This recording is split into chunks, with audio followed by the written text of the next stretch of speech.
কবিতা আবৃত্তি করে শোনাচ্ছি। কবিতার নাম বাপু রা সাপু রে। সুকুমার রায়।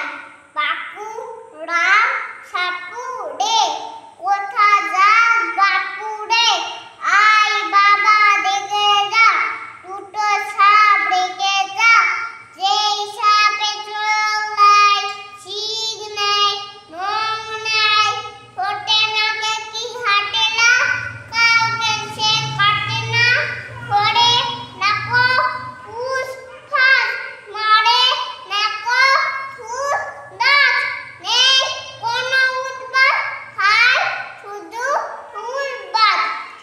যেই সাপ জ্যান্ত ওটা তুই আনতো, তেরে মেরে ডান্ডা করে দিব ঠান্ডা। Thank you.